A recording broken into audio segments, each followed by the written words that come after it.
Selepas ini, kita akan bersama dalam perbincangan ibrah bencana kepada kanak-kanak. Okey, kita nak teruskan kepada perbincangan kita. Kita nak bincang tentang ibrah bencana kepada kanak-kanak. Kalau kita tengok sekarang ni berlakunya bencana banjir, musibah dan pelbagainya, tetapi inilah masanya, inilah peluangnya untuk kita memberikan ilmu, pemahaman kepada anak-anak kita tentang apakah musibah, apakah hikmah, apakah pengajaran di sebalik apa yang berlaku ini. Betul? Okay, baik, kita nak bersama dengan Al-Fadhil Ustaz Muhammad Syauqi Hassan, penasihat syariah Rumah Pengasih Warga Prihatin. Assalamualaikum Ustaz. Waalaikumsalam warahmatullahi Kaifa halukum? Alhamdulillah bikhair. Khair Ustaz. Dengarnya baru balik dari Kelantan Ustaz. Ya, alhamdulillah. Misi bantuan di sana ya. Ya, seminggu di sana. Okey, baik Ustaz, dan bila kita bercakap tentang ibrah ataupun pengajaran bencana ini kepada anak-anak kita gunakan term anak-anak sebabkanlah anak-anak kita ni kan ada yang dewasa, ada yang masih muda lagi kan. Jadi Ustaz, sebagai secara umumnya lah, bagaimana Ustaz pergi ke sana, pergi ke Kelantan, Ustaz melihat kerosakan yang dilanda oleh mangsa-mangsa banjir ini. Jadi bagaimana kita ingin memberikan, menjadikan segala bencana alam ini sebagai satu ibrah, sebagai satu pengajaran kepada anak-anak kita khususnya, supaya mereka ni faham bahawa bencana yang Allah turunkan ini bukanlah tanda Allah tak sayangkan kita, bukanlah tanda disebabkan kita ni banyak dosa semata-mata. Sebenarnya ada pengajaran yang lebih berharga Allah titipkan buat kita, yang akhirnya kita nak terangkan kepada anak kita ni Ustaz. Okey. Bismillahirrahmanirrahim. Okey, pertama sekali bila kita kaitkan musibah banjir ini dengan mangsa-mangsa banjir di sana, pertama kita lihat dari sudut psikologi lah, bahawa Allah datangkan benda ni musibah pertama sebagai ujian, dan keduanya sebagai iktibar. Okey. Dia dalam Quran mesti ceritakan peringatan, satu lagi tentang nasihat. Mesti ada satu nasihat. Lepas tu berita gembira tu diberikan supaya kita ni beringat dengan apa yang disampaikan oleh Allah Subhanahu Wa Taala. Jadi nak dinampakkan di sini, musibah banjir ni sebenarnya memberi satu rahmat kepada kita yang tidak ada musibah pada kita ni di Kuala Lumpur ni. Kita yang Kuala Lumpur. Pada orang yang tak kena ni, mereka melihat ni sebagai satu, kita tengok seluruh rakyat Malaysia berkumpul, bergabung tenaga membantu di sana. Tiba-tiba dengan isu ni menjadikan satu isu nationwide, seluruh tenaga digembling untuk membantu, termasuklah kita ni pergi bersama dengan 2 buah bas membawa anak-anak semata-mata untuk membawa mereka ni belajar melihat alam, melihat musibah ini dari kacamata mereka sebagai anak-anak yang akan mewarisi negara ni nanti. Jadi kalau kata kita tidak menampakkan ini sebagai pelajaran, rugi. Peluang ini, banjir ini dikatakan 100 tahun sekali dia akan berlaku. Jadi kalau kata kita pergi ke sana tanpa mengambil pelajaran, iktibar untuk dinampakkan kepada anak-anak, rugilah, rugi kepada kita. Mereka ni diberikan satu peluang untuk bekerja di sana. Pertama, melihat musibah ini sebagai satu benda bencana yang devastated, sangat teruk dan macam mana rumah tu terbelah. Ada yang kita pergi ke Pahi tu, di kawasan perkampungan tu, asalnya dulu adalah kampung Cina, penempatan Cina. Jadi bila diambil alih oleh masyarakat Melayu, mereka kemudian berpindah. Jadi di situ sepanjang tempat itu kerosakannya sangat teruk. Di peluang ini kita bawa anak-anak, mereka melihat sendiri bagaimana dulu dikatakan paras banjir itu setakat paras pinggang. Bila sampai ni dah paras 20 kaki. Di anak-anak ni melihat buktinya depan mata. Okey, kalau dalam Quran tu Allah dah katakan dia dah sebagai hudan. Penjelasannya, buktinya mesti Allah tunjukkan dekat luar. Cerita banjir dalam Quran, dekat luar mesti ada banjir. Jadi anak-anak ni kena pergi rasa sendiri banjir itu macam mana. Pijak lumpur, redah banjir, kan? Pergi skop lumpur apa semua tu, itu semua adalah sebahagian pada proses pembelajaran mereka. Itulah pendidikan hati. Okey, bila hati tu disentuh, dia akan mewujudkan perasaan. Di perasaan itu mendatangkan rasa insaf, rasa kasih sayang, rasa ini adalah satu benda yang mereka perlu lakukan sesuatu untuk membetulkan balik keadaan dengan tangan mereka sendiri. Dan bila mana mereka melihat kepada mangsa-mangsa banjir yang menghadapinya, pasti akan mereka belajar sesuatu, iaitu sabar dan juga redha. Betul. Jadi Ustaz, dan baru-baru ni jugalah bersama anak-anak dari Rumah Pengasih Warga Prihatin. Jadi selepas pergi ke sana Ustaz, bagaimana keadaan mereka, apa yang mereka telah pelajari dan apa yang mereka rasa? Mungkin mereka akan lebih rasa bersyukur dengan nikmat hidup sekarang. Okey. One thing yang begitu kita katakan satu peluang di Akademi Insan Prihatin, anak-anak kita belajar dalam satu silibus namanya Sekolah Alam. Sekolah Alam ni adalah satu silibus mereka keluar daripada kerangka bilik darjah, pergi ke alam yang lebih besar. Itulah dia punya bilik darjah, itulah kelas dia. Jadi kelasnya sangat luas, pelajarannya sepanjang perjalanan, pergi dan balik selama mana mereka bermusafir. Jadi kalau nak dikatakan apa yang dapat tu, okey, seminggu di sana tu ibarat 7 bulan dia punya pelajaran dalam kelas. Begitu besar. Okey, sekecil-kecil yang mereka lakukan itu adalah pelajaran, sehinggalah yang sebesar-besar apa yang mereka manfaatkan di sana. Apa yang kami nampakkan pada anak-anak, pergi sana mesti ada misi. Okey. When the vision is clear, nothing else matter. Okey. Bila visi tu dah jelas, kita tausiahkan, okey, pergi ke sana ada objektif dia. Pergi ke sana ada misinya. Pergi ke sana mesti ada sesuatu yang kita dapat untuk kita bawa balik sebagai pelajaran. Itu yang dikatakan pendidikan. Pendidikan yang kita nak nampakkan adalah pendidikan hati yang kita katakan tadi ya. Kita menggunakan pendengaran, penglihatan dan hati. Jadi mereka mendengar apa yang diluahkan oleh masyarakat di sana. Luahan itu diterjemahkan sebagai satu bentuk ilmu. Bila balik dia menjadi satu bentuk maklumat.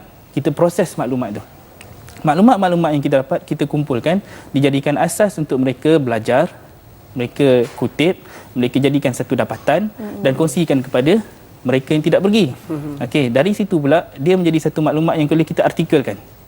Artikel-artikel ini kita muatkan dalam Facebook Warga Prihatin dan kita kongsikan pula kepada masyarakat luar. Di apa saja yang kita lakukan di sana tu, kita ada dengan video footage, ya, kita ada dengan bermacam-macam lagi dapatan, kita kongsikan pula kepada masyarakat. Yang penting sekali, macam kita pergi ke sana, anak-anak diseru untuk berdoa. Mereka mendoakan kepada mangsa banjir.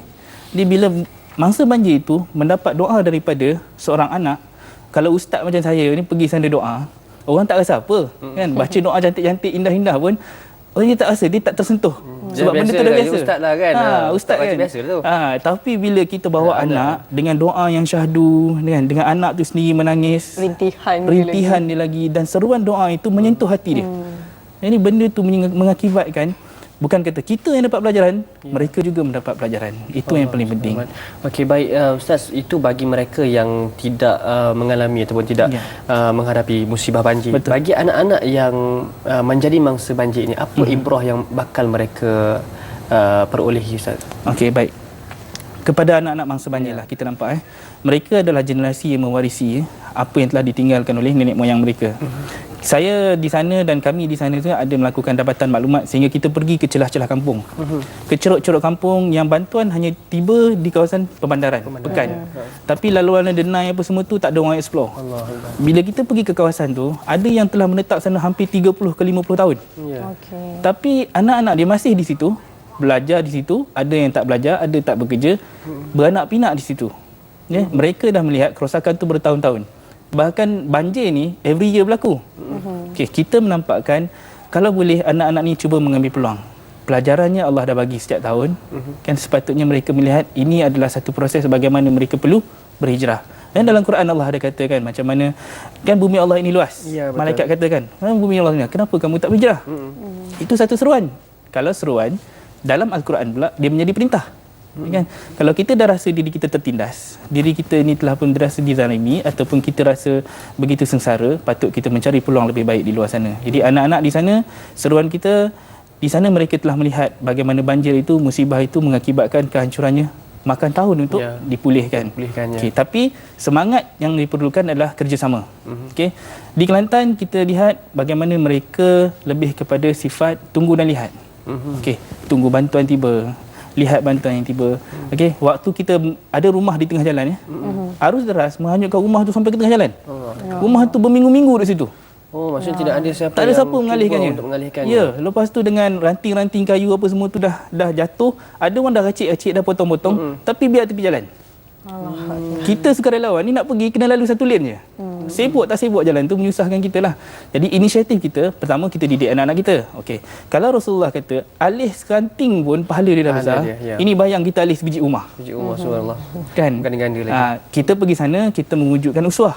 Okey. Uswahnya daripada Quran. Bila Quran kata bekerjalah kamu dalam perkara yang baik apa semua tu kita tunjuk. Bukan bercakap saja, kita buat. Okey, bila buat anak-anak ni bekerjasama. Masyarakat luar pun melihat. Melihat macam mana anak sekecil umur 7 tahun, 10 tahun, mereka bersatu bekerja dengan bapa-bapa kan. Tanpa rasa hujan macam mana pun, lumpur macam mana pun, kita enjoy. Kita enjoy benda tu. Kita jangan rasa musibah tu satu stres. Pada mereka stres sebenarnya kan. Tapi pada kita, kalau kita pergi sana kita bermuka serius, mereka pun serius, tak jadi kerja. Okay, tapi kita pergi sana kita enjoy. kita jadikan benda ni satu gotong royong, pemufakatan. Mungkin mereka dah menjadi rasa lemah sebab benda tu dah suka sengsara pada dia orang, tapi ambil peluang ni untuk kita enjoy buat kerja, bekerja sama, wujudkan balik masyarakat yang harmoni apa semua kan. Macam kita pergi ke masjid itu fungsinya dah hilang bila banjir ni, musibah ni datang. Masjid ni tiba-tiba je tak berfungsi untuk menyatukan balik masyarakat. Jadi kita pergi ke sana, kita cuba harmonikan balik masyarakat, berkumpul di masjid. Okey, masjid menjadi tempat medan untuk saluran bantuan itu diedarkan. Okey, di seluruhnya kepada anak-anak, kepada mangsa-mangsa banjir, mereka sepatutnya mengambil peluang ini, musibah ini untuk jadikan pelajaran, bersatu hati semula. Bersatu hati kembali. Ustaz. Ustaz, selain daripada itu juga ibrah kepada anak-anak yang menjadi mangsa banjir tersebut juga, saya fikir ia menjadikan mereka lebih matang, lebih kuat untuk menghadapi segala musibah. Jadi bagaimana pandangan Ustaz? Okey, dari segi sudut kematangan kalau kami di Akademi Insan Prihatin, kita target mereka ni matang untuk 100 tahun akan datang. Itu kita punya macam mana kita meletakkan matlamat pendidikan. Kita memandang 100 tahun yang dahulu. Jadi anak-anak ni dididik dengan kematangan yang lebih baik. Bapa-bapa yang telah mendahului mereka ni menurunkan ilmu kepada mereka. Dipatutnya mereka mendapat apa bekalan-bekalan ilmu tu, maklumat itu mematangkan mereka daripada awal lagi. Jadi musibah ni dah berlaku dari dulu lagi. Cerita ni sepatutnya dari turun-temurun dah cerita. Okey, dulu nenek dulu tinggi ni, takat ni je. Lagi macam-macam 10 tahun lepas tu tiba-tiba tinggi ni, ada cerita macam tu kan. Lepas tu tak tahu tahun depan macam mana pun kita tak tahu pula. Jadi sepatutnya mereka memanfaatkan peluang ini untuk menjadikan kematangan mereka dalam dikatakan mengurus masalah banjir ni. Itu yang paling penting.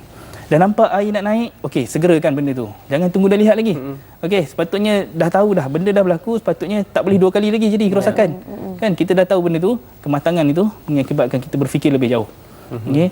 Dan anak-anak ni pula sepatutnya mereka membesar, mereka membantu ibu bapa mereka. Betul. Okay. Kita melihat contohnya ada kes-kes di mana anak sanggup berenang datang balik ke Kelantan untuk menyelamatkan ibu bapa. Kami sendiri pun daripada Kajang bawa dengan 2 buah bas. Okey, dengan membawa misi lebih kurang 15 kenderaan untuk bantu ke sana. Tanpa ada hubungan darah daging. Okey, itu yang kita nak. Semangat itu yang kita nak.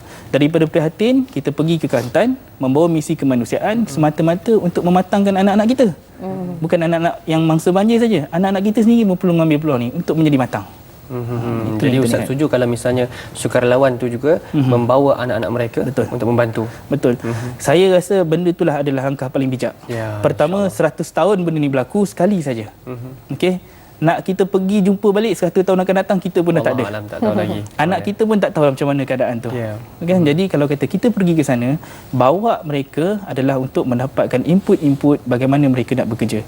Syuaib dia mengajar Musa bekerja. Okey. Jadi dari situ Musa menjadi bijak, menjadi pandai kerana bekerja dan menjadi orang yang beramanah. Mereka boleh dipercayai. Bekerja ni adalah satu lapangan yang besar. Pergi ke sana untuk mematangkan mereka. Okey. Contoh saya bagi tadi pijat lumpur apa semua tu. Kita duduk KL ni lumpur pun tak jumpa. Duduk je Kuala Lumpur. Tapi lumpur tak jumpa kan. Tapi duduk sana, anak-anak sana pergi dengan boot kuning apa semua tu untuk mereka kenal apa sebenarnya banjir. Itulah sekolah alam kita belajar daripada pendidikan sekolah alam.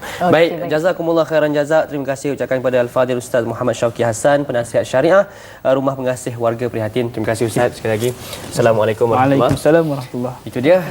Jadi ibu dan juga ayah ambillah peluang ini untuk membantu mangsa banjir, di samping membawa anak-anak anda untuk belajar daripada apa yang telah pun Allah SWT turunkan kepada sahabat-sahabat kita yang berada di Kelantan, Terengganu. Ya betul. Dan dalam musibah yang berlaku tu semua, apa yang penting sebenarnya pertama sekali kita mendapat musibah tu adalah kita perlu kuatkan kita punya kesabaran. InsyaAllah Allah akan bersama dengan kita. Semoga apa yang berlaku kepada kita, apa sahaja musibah yang berlaku akan dipermudahkan oleh Allah, akan kita lalui dengan hati yang tenang, insya-Allah.